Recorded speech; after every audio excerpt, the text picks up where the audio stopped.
Sayang tahu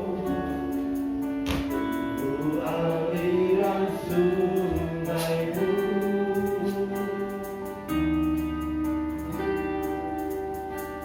hatiku tak tahan menunggumu.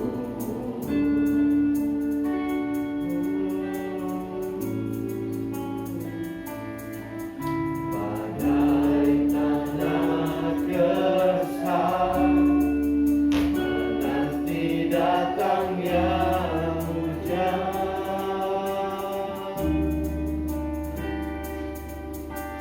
begitu pun jiwaku terharu. Kita mengatakan hanya Engkau, hanya Engkau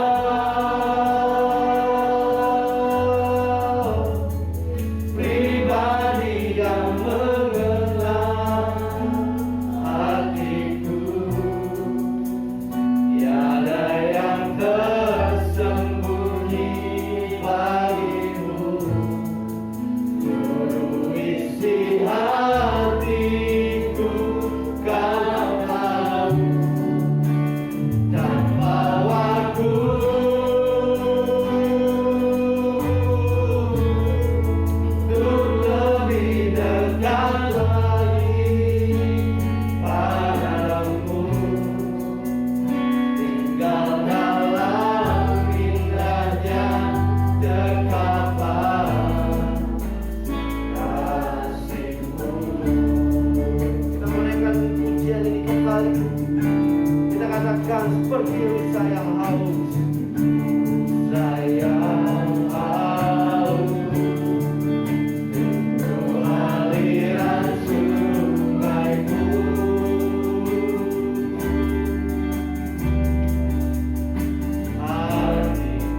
Kudus beracara pada kesempatan siang hari ini, yang melawat setiap kita. Bahwa hanya Tuhanlah yang tahu hati kita, sampai kedalaman hati kita Dia tahu. Tiada yang tersembunyi, Bapak Ibu Saudara. Oleh karena itu buka hatimu pada kesempatan siang hari ini, sehingga firman Allah yang ditaburkan boleh menjadi kesukaan bagi kita. Walaupun firman Allah begitu tajam, tapi kita yakin dan percaya firman itu akan mengintrospeksi diri kita. Buka hatimu Bapak Ibu Saudara. Rasakan bahwa Tuhan ada. Dia memandang setiap kita. Dia tahu kebutuhan kita Bapak Ibu Saudara. Dia tahu pergumulan kita. Dia tahu proses-proses kehidupan yang kita jalani. Tetapi yang Dia minta pada siang hari ini, buka hatimu, fokus kepada Tuhan, maka segala sesuatu akan Tuhan nyatakan indah pada waktunya. Haleluya, haleluya, haleluya, haleluya.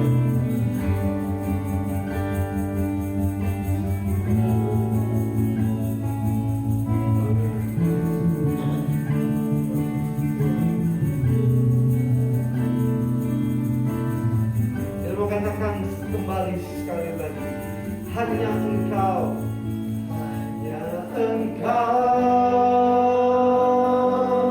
dengan iman pribadi yang mengenal hatiku,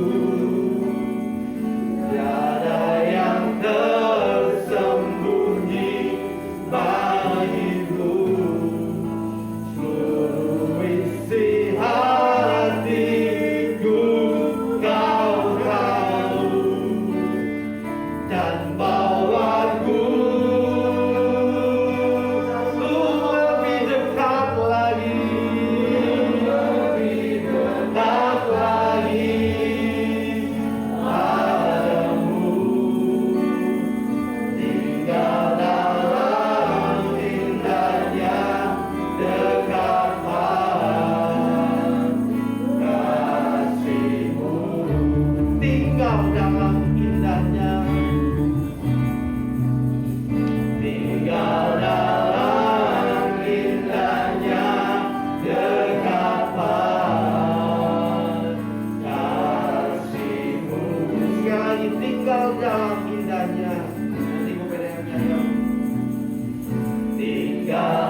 Merendahkan hati di bawah kaki-Mu, berdoa kepadamu Tuhan, supaya kami mau mengikat segala sesuatu di bumi terjadi seperti di surga.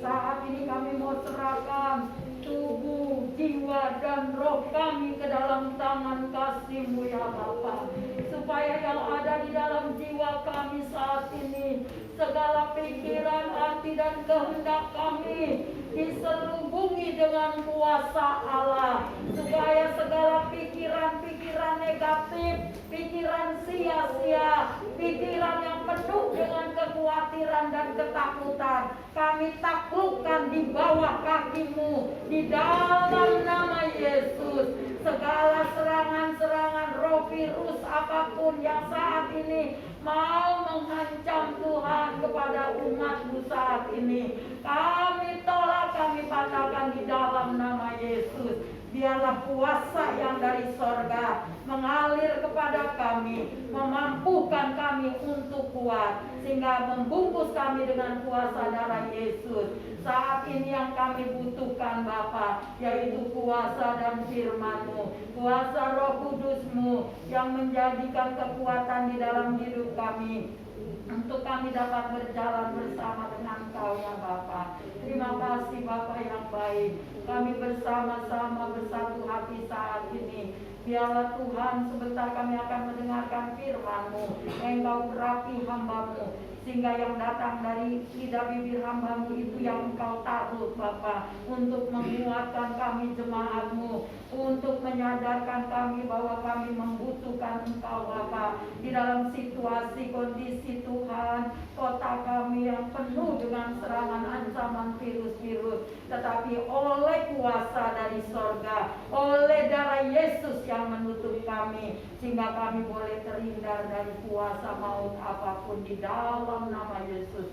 Terima kasih Bapa, urapi hamba-Mu dengan urapan baru dari sorga. Biarlah Tuhan dia boleh melayani firman-Mu atas kehendak dan kuasa-Mu yang boleh dia ikuti Bapa, sehingga kami jemaat-Mu boleh diberkati, semakin hari semakin bertumbuh di dalam Engkau, semakin hari semakin kuat di dalam Engkau, sehingga nama Tuhan boleh dimuliakan. Kami makin setia kepada-Mu ya Bapa. Kalau ada kuasa-kuasa kegelapan, roh-roh jahat yang ingin mengganggu datangnya firman-Mu, kami bersatu hati, kami tolak, kami usir dalam nama Tuhan Yesus Kristus. Hanya Roh Kudus saat ini yang beracara dan memberkati kami, memakai kehidupan hamba-Mu menjadi saluran berkat-Mu, sehingga kami yang datang dengan harapan kami pulang mendapat jawaban daripada-Mu. Kami datang membawa kekuatan, kelemahan kami pulang membawa kekuatan, dengan kekuatan yang daripada Engkau. Tuhan, kami boleh tetap setia, kami boleh tetap berbahagia di dalam Engkau, karena kebahagiaan membawa obat yang manjur. Terima kasih Bapa, kami mau sambut firman-Mu di dalam nama Tuhan Yesus Kristus, Allah yang menjadi juru selamat lepas jiwa kami. Engkau tutup ruangan ini dengan kuasa darah Yesus, supaya Engkau sendiri yang beracara dan memberkati kami. Inilah yang menjadi doa kami Bapa, di dalam nama Tuhan Yesus Kristus kami sudah berdoa serta mengucap syukur. Haleluya. Kita yang mau dibaca dikatakan Amin. Tuhan, dan saya persilakan kepada Anda.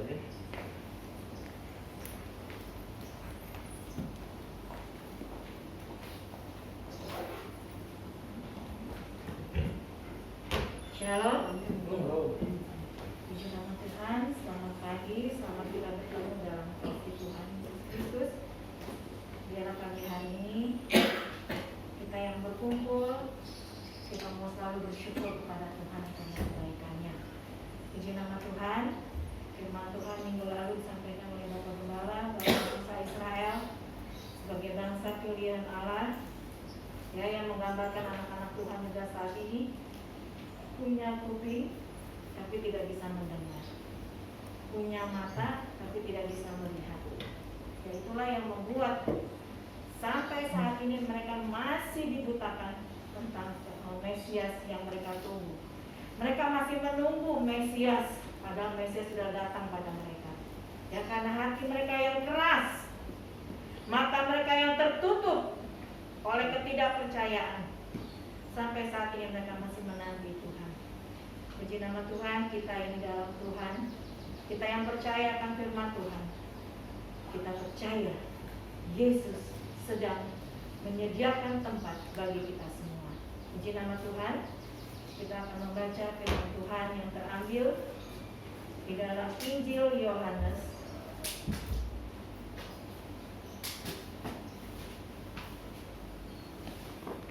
Yohanes pasal yang kedua,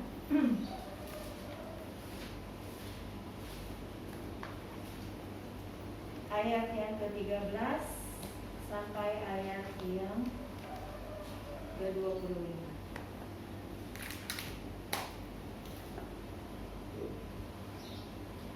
Yang sudah dapat katakan amin.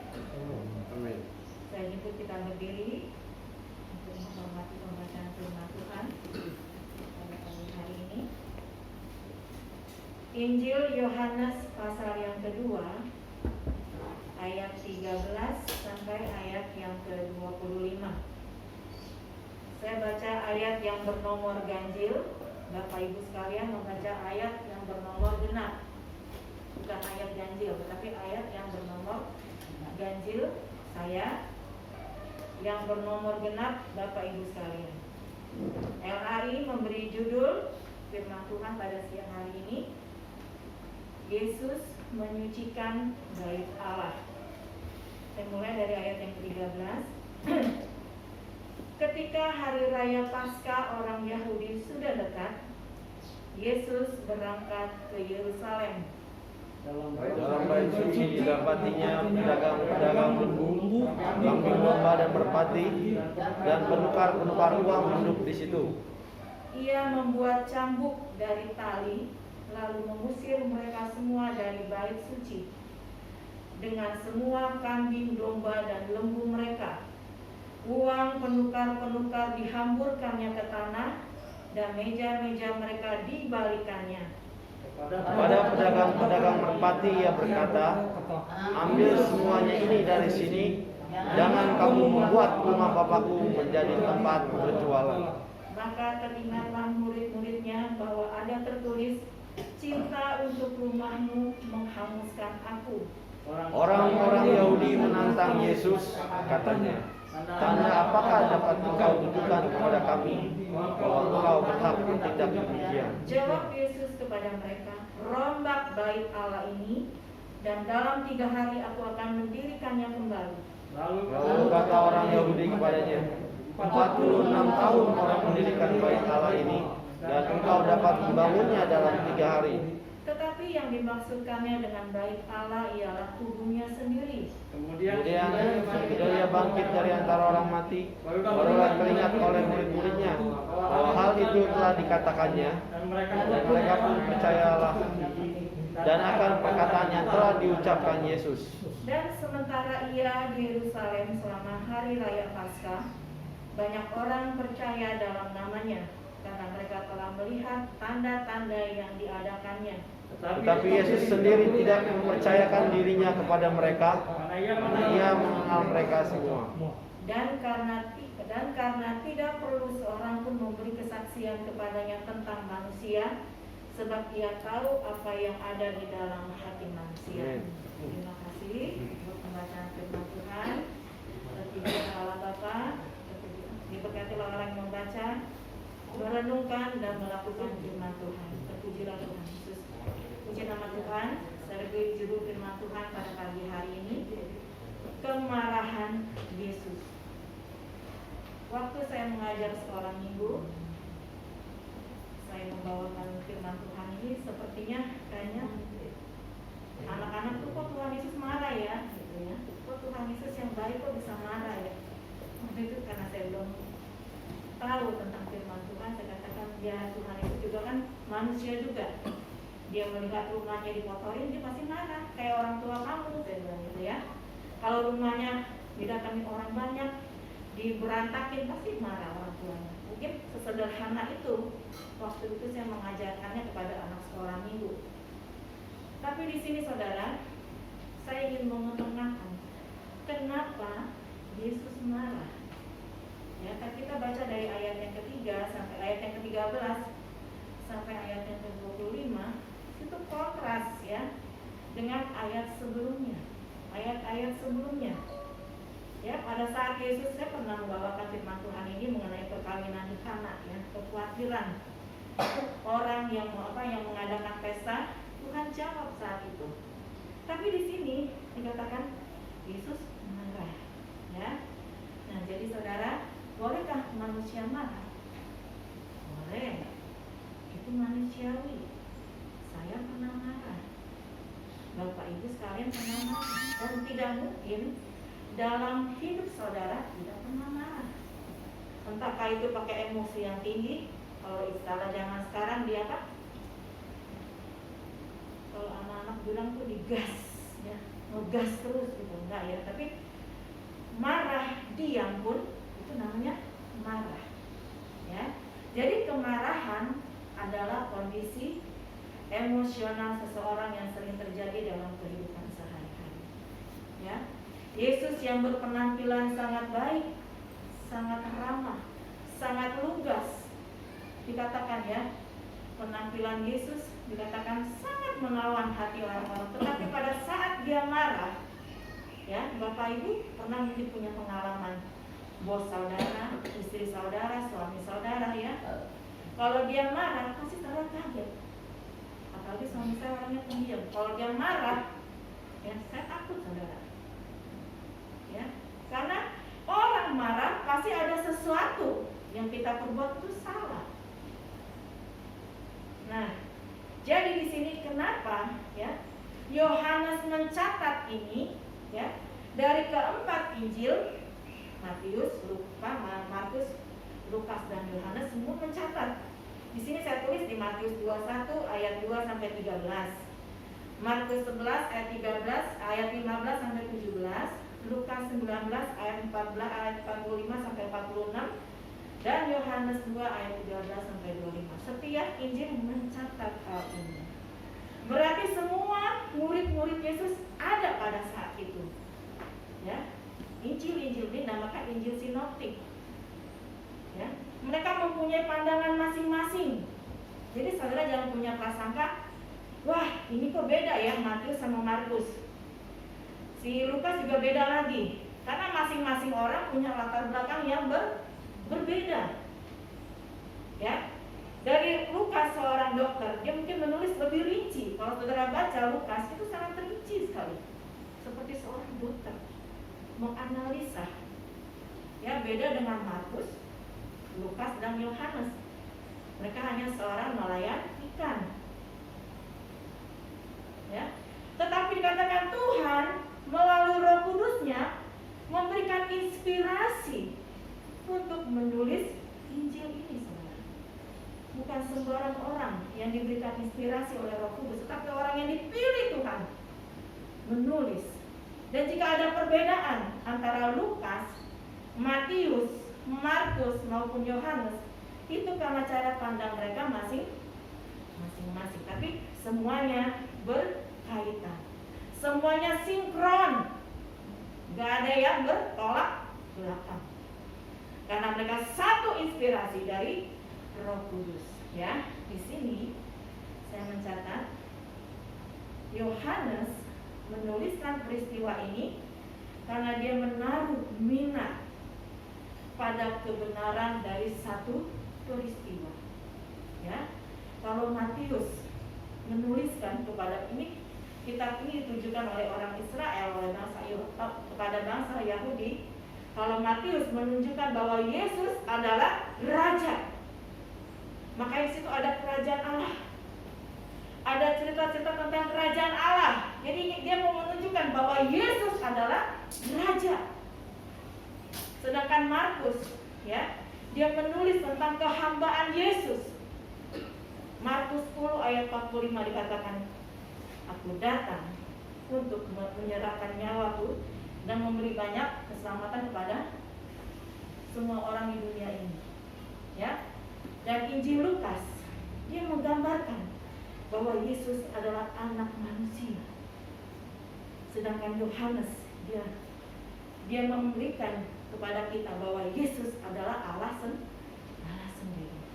Jadi kalau saudara ingin menginjili seseorang, pakailah Injil Yohanes. Karena di situ dia selalu mengekspos tentang Yesus. Dia tidak mengekspos yang lain. Dia mengekspos tentang Yesus sebagai Allah. Nah, jadi sini Yohanes menunjukkan bahwa Yesus adalah anak Allah dan sang Mesias, dan Yohanes menempatkan peristiwa itu di depan, ya, pada ayat pasal yang kedua ini dikatakan untuk menonjolkan bahwa fakta bahwa Yesus adalah Mesias. Nah, tadi di ayat yang ke-13 dikatakan ketika hari raya Paskah, orang Yahudi sudah dekat. Orang Yahudi mempunyai hari besar. Ya, ada hari raya Paskah. Dulu dibilangnya Paskah. Ya. Pada saat orang bangsa Israel keluar dari bangsa bangsa Mesir. Ya, pada saat pintu palang diberikan darah anak domba. Itulah peristiwa Paskah. Ya, dan mereka terus setiap tahun melakukan ritual ini. Yang mereka harus mengorbankan binatang-binatang untuk disembelih untuk penghapusan dosa. Nah, jadi kisah ini menyatakan bahwa Yesus ke Yerusalem untuk merayakan Paskah yang jatuh pada tanggal 15 bulan Nisan. Jadi orang Yahudi punya kalender sendiri, ada bulannya. Di sini bulan Nisan, yaitu di pertengahan April. Jadi pas ya, orang Indonesia bikinnya di bulan April, kadang-kadang jatuh di bulan Maret ya. Jadi menurut hukum Yahudi, keharusan bagi setiap orang Yahudi dewasa yang berdomisili dalam radius 20 km dari Yerusalem untuk mengikuti pesta Paskah di Yerusalem yang merupakan pesta Yahudi terbesar. Jadi bangsa Yahudi saat itu mereka berdiaspora, yang mereka menyebar dan tidak menyatu, mereka menyebar. Dan pada saat hari Paskah mereka harus berkumpul di Bait Allah di Yerusalem. Ya, dikatakan yang berumur 19 sampai lebih 20 atau 40. Jadi mereka harus ke Yerusalem merayakan Paskah. Karena itu adalah hari terbesar bagi mereka. Dan selanjutnya saudara, dikatakan di sana pada saat itu Yesus berangkat ke Yerusalem, ayat 14. Dalam bait suci didapatinya pedagang-pedagang lembu, kambing domba dan merpati, dan penukar-penukar uang duduk di situ. Pada saat Yesus masuk, Yesus pun mengikuti tradisi, dia datang ke Yerusalem saat itu. Ini adalah saat-saat mau menjelang kematiannya. Ya, dikatakan pada saat dia masuk ke Yerusalem dan mau masuk ke Bait Allah, waktu dilihat di situ banyak kerumunan. Kalau saat ini sudah ditangkap sama Satgas ya, COVID ya, mungkin sudah dibubarkan. Ya, tapi pada saat itu dikatakan banyak orang berkumpul. Kenapa sampai Yesus marah? Yang pertama, ayat yang ke-14 tadi kita baca, Bait Allah dicemarkan atau dinajiskan. Orang Yahudi saat itu tersebar di berbagai penjuru dunia, seperti saya katakan tadi, dan dikatakan satu kali dalam hidupnya mereka harus pergi ke Yerusalem untuk beribadah, ya.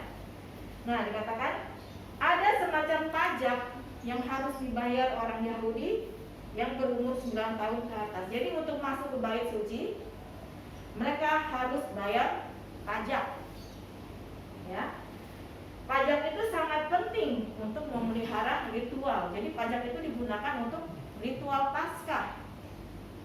Jadi mereka yang datang, misalnya orang yang mudik ya, mereka datang pulang kampung nih ke Yerusalem, mereka bawa uang yang banyak untuk membayar pajak. Nah, jumlah pajak itu setengah shekel. Ya. Setengah shekel adalah upah pekerja dalam 2 hari, sekitar 50.000 rupiah. Jadi setengah shekel itu adalah upah pekerja dalam 2 hari, sekitar 50.000 rupiah. Ya. Waktu itu mata uang Palestina bermacam-macam.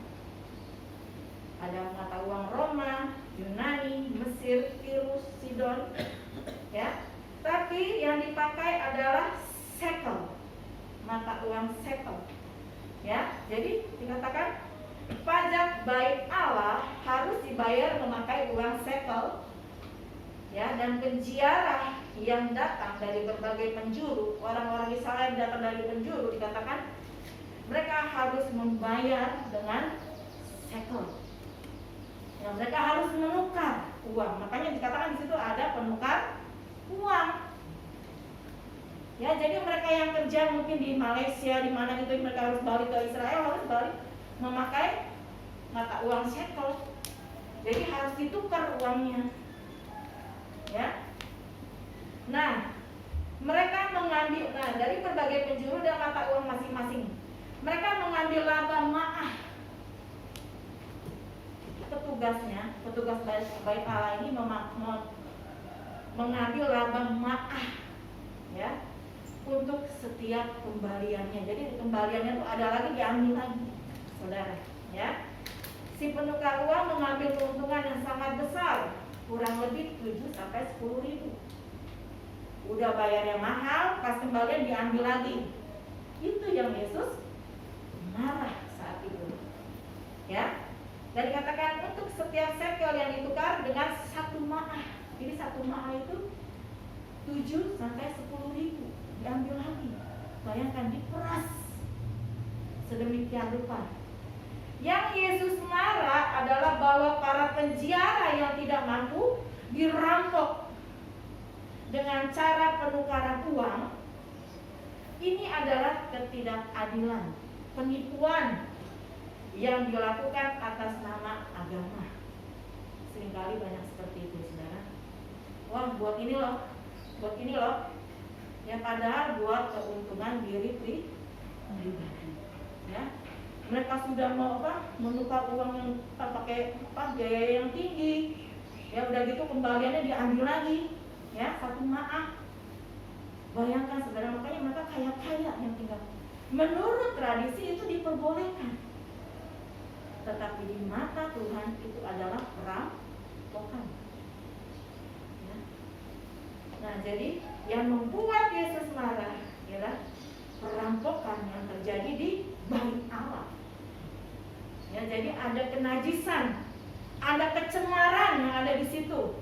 Orang yang datang mau beribadah, dikatakan di situ ada perampokan. Nah, yang kedua, korban yang diberi harus sempurna, tidak bercela, ya. Dikatakan ada pejabat bait Allah yang menanganinya, namanya mukeh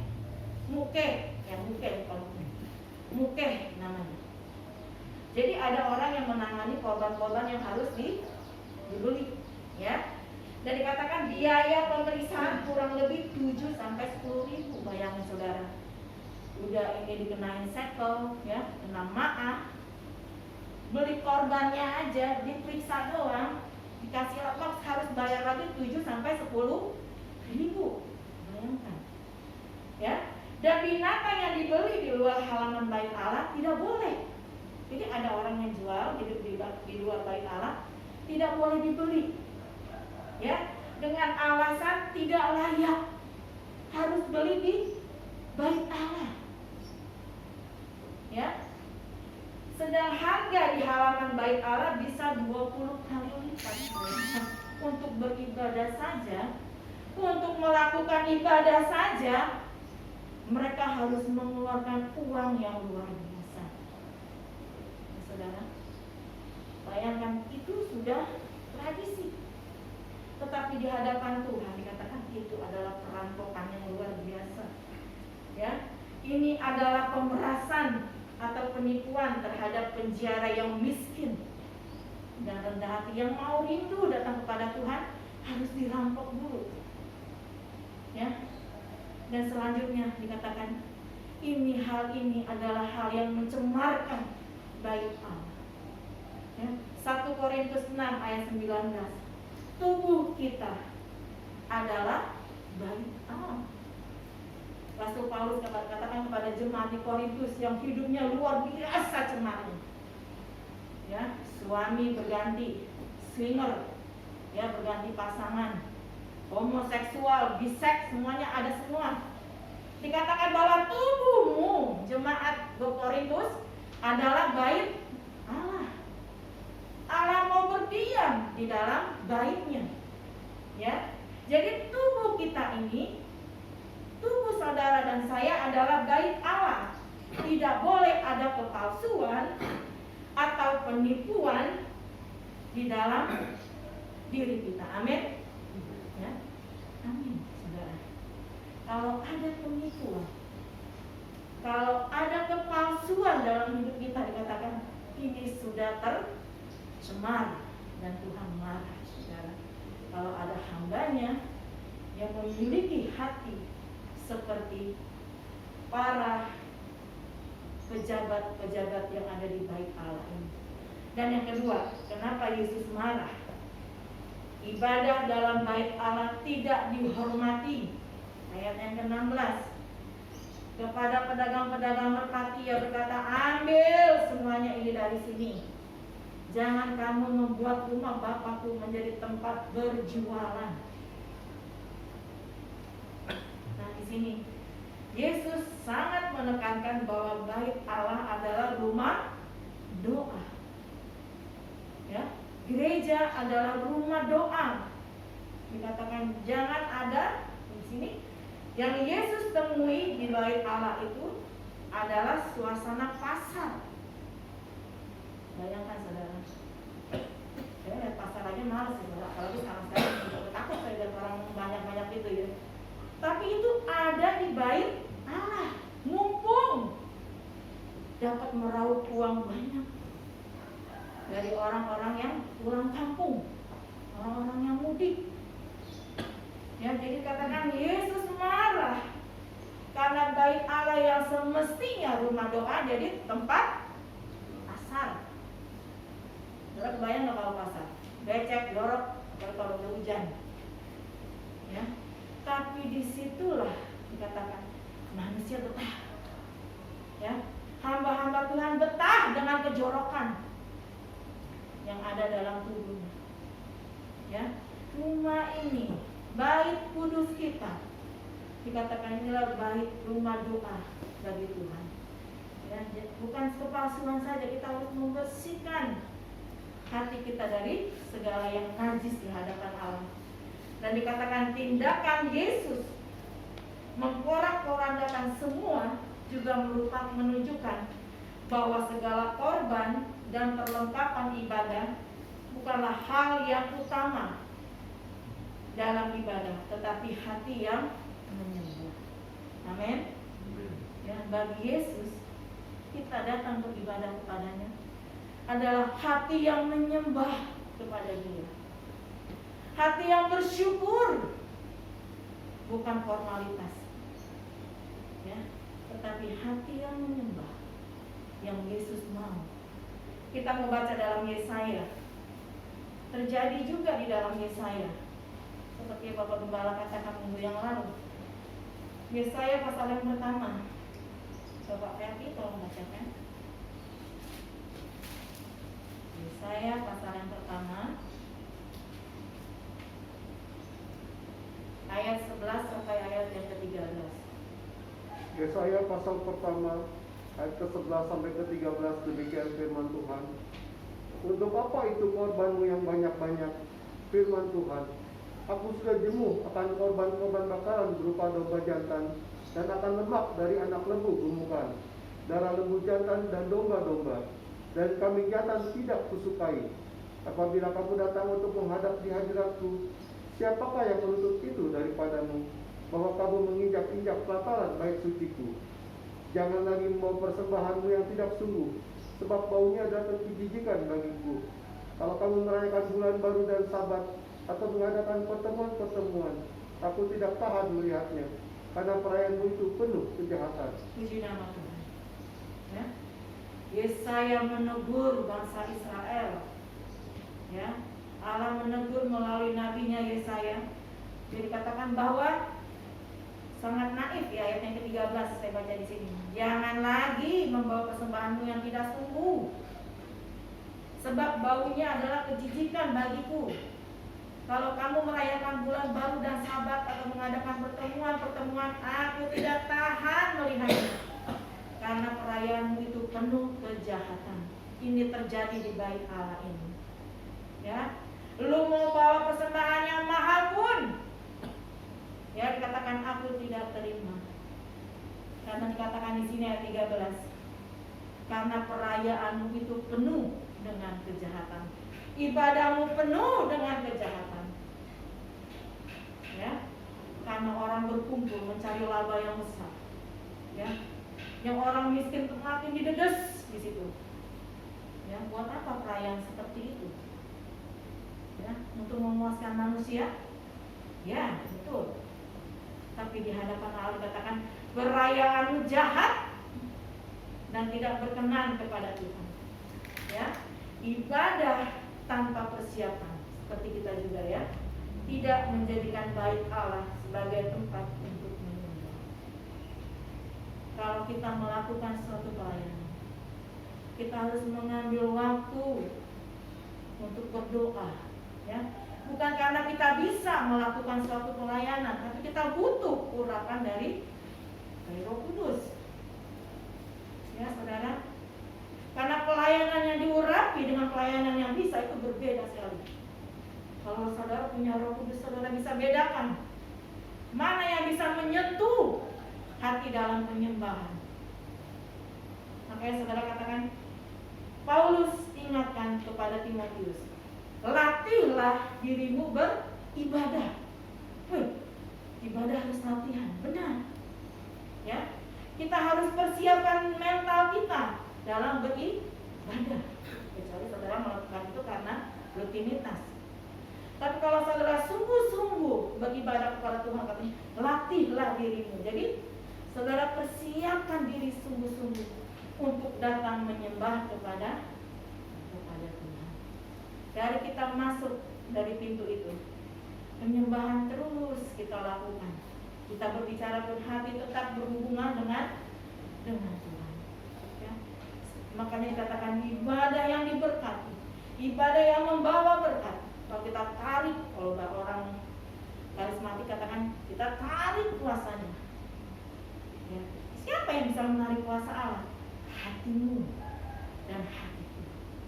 Nah, yang bisa menarik hadirat Allah, jika hati ini benar-benar suci, benar-benar murni datang beribadah kepada Tuhan. Amin. Ya. Kalau saudara dengan hati yang murni datang beribadah, kita bisa menarik hadirat Tuhan. Ya. Kita bisa membawa persembahan yang luar biasa. Ya. Saya katakan, makanya latih diri beribadah. Persiapkan sungguh-sungguh. Ya, kita beribadah cuma seminggu sekali. Ya, kalau waktu umur kita nggak nyampe ya, minggu depan kita beribadah. Ya, jadi saudara katakan kita mau memberikan ya hati kita, ibadah kita untuk tempat menyembah kepada Tuhan. Dan Yesus marah karena ibadah yang tidak dihormati lagi. Yesus marah jika gereja gagal menjalankan fungsinya dengan baik dan benar sebagai rumah doa, sebagai tempat orang yang datang kepada Tuhan. Ya, jadi saudara, fungsi rumah ini, fungsi gereja ini, fungsi saudara adalah untuk ya rumah doa bagi Tuhan. Puji nama Tuhan. Yang ketiga, kesaksian melalui bait Allah kosong. Ya. Bait Allah memiliki beberapa halaman dari luar ke dalam. Jadi cukup luas ya saudara bait Allah. Halaman ada halaman untuk orang kafir, orang di luar Yahudi itu yang dibilang orang kafir, ya. Ada halaman untuk wanita. Jadi wanita kayak seperti kita ini nggak bisa nyampur kalau di Yahudi ya. Jadi pria, wanita. Ada halaman untuk bangsa Israel khusus. Jadi ada perantau yang lain juga yang ikut ya. Dan juga halaman para imam, para hamba-hamba Tuhan yang melayani imam. Jadi dikatakan kesaksian melalui bait Allah kosong. Karena apa? Di situ pasal sedang berlaku. Amin. Ya. Dan berlaku lagi di situ. Harusnya ada tempat-tempat untuk ini beribadah. Dikatakan semua ngumpul dengan binatang. Ya. Orang kafir hanya boleh sampai di tempat itu. Kalau ada orang kafir yang hatinya disentuh Allah, dia cuma mendem di situ. Ya, hatinya disentuh sama Tuhan yang waktu dia menyembah Tuhan. Ya di situ. Yang lain tidak mau datang. Najis. Ya. Tapi syukur kepada Tuhan. Kita saat ini oleh karena kebenaran Tuhan, ya, salibnya yang membenarkan kita langsung berhadapan dengan Allah Bapa. Amin. Waktu di kayu salib, Yesus katakan, Eloi, Eloi, bilang Elia. Ya orang situ waktu itu udah mati, dia manggil Elia. Padahal bukan. Itu bahasa Ibrani, Elon. Bapakku, mengapa engkau meninggalkan aku? Ya. Yesus yang saat itu tubuhnya penuh dengan dosa manusia. Waktu di kayu salib katakan Allah Bapa sama sekali tidak bisa melihat dosa. Dia tinggalkan Yesus saat itu. Ya, sampai Yesus katakan Eloi, Eloi, lama sabachthani. Allahku, Bapakku, kenapa engkau meninggalkan aku? Dia rela, tubuhnya penuh dengan dosa kita, supaya manusia yang hina ini, ya, kalau saudara benar-benar mencamkan tentang Natal dan Paskah, luar biasa saudara.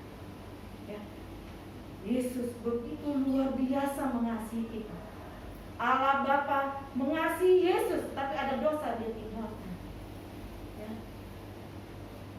Dan Yesus pun dikatakan menanggung seluruh dosa umat manusia karena cintanya kepada kita, saudara dan saya. Amin. Ya. Oleh sebab itu berikanlah hatimu, berikanlah hidupmu sebagai bait Allah yang benar-benar untuk menyembah Dia. Ya.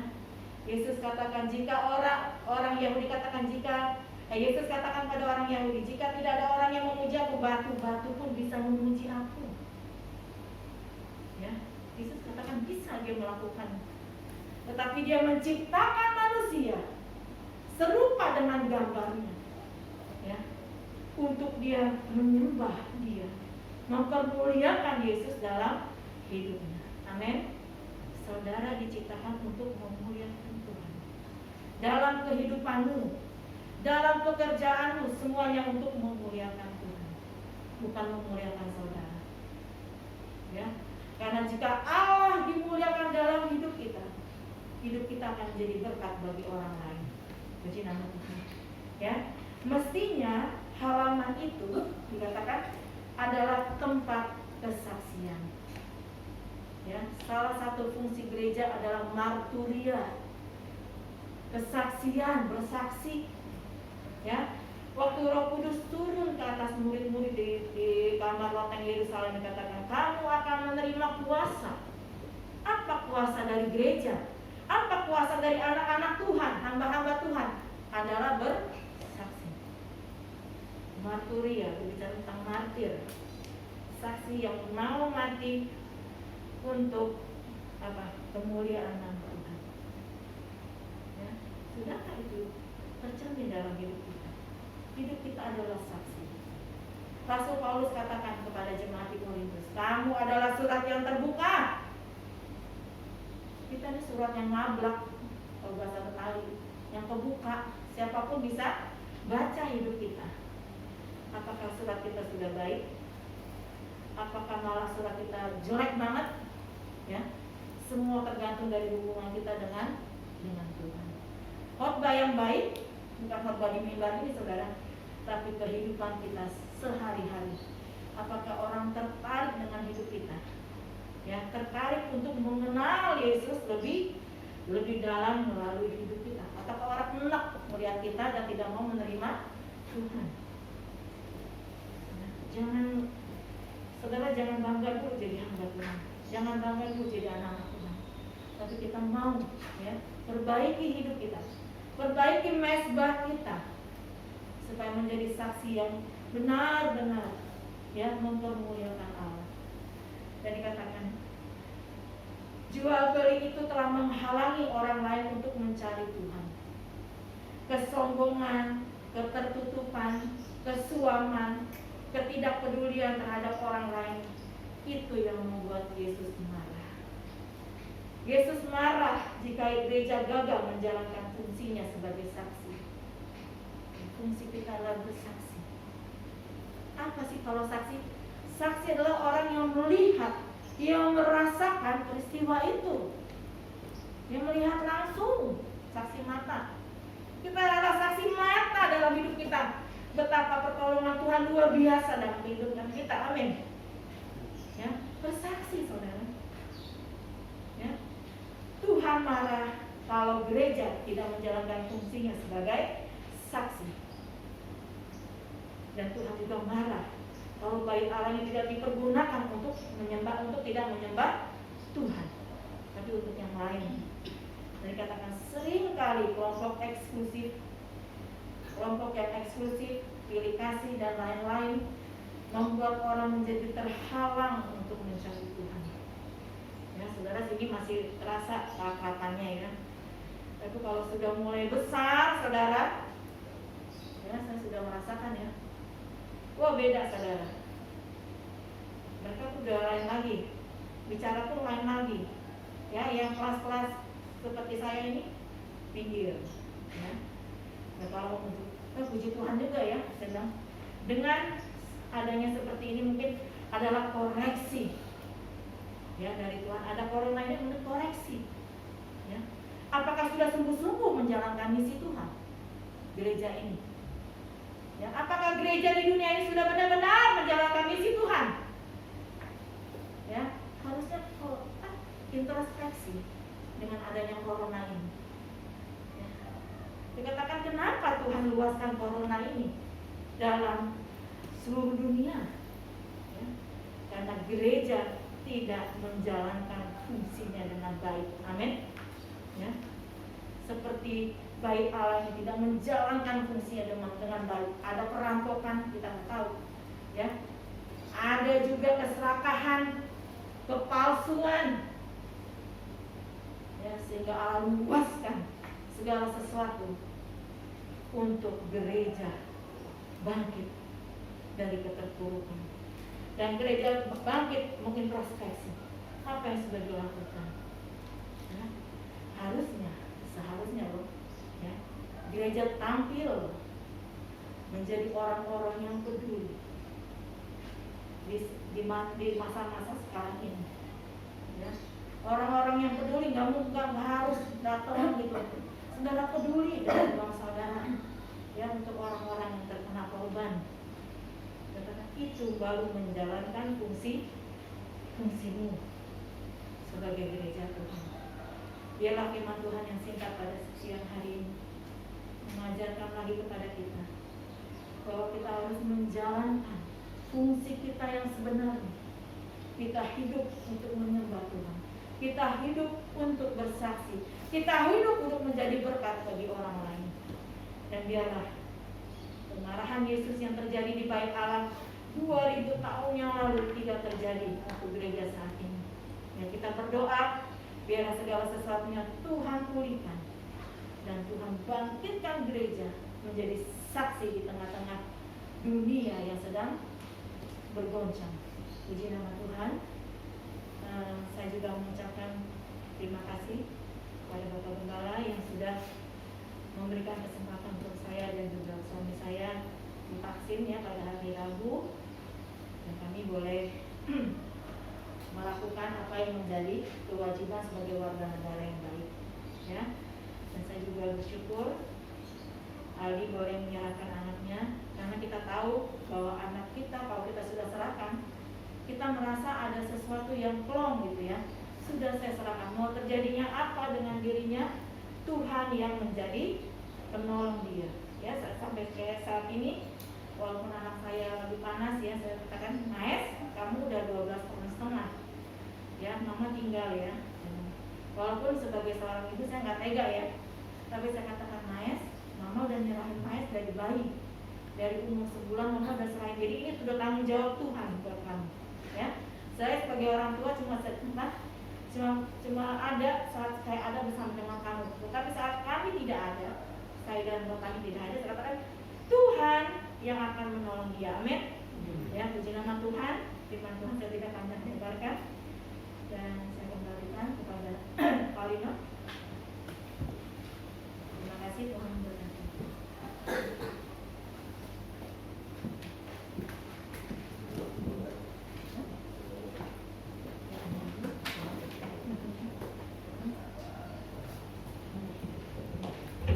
Ya, puji Tuhan, firman Tuhan sudah dimeteraikan dalam kehidupan kita. Jadi kita boleh menjadi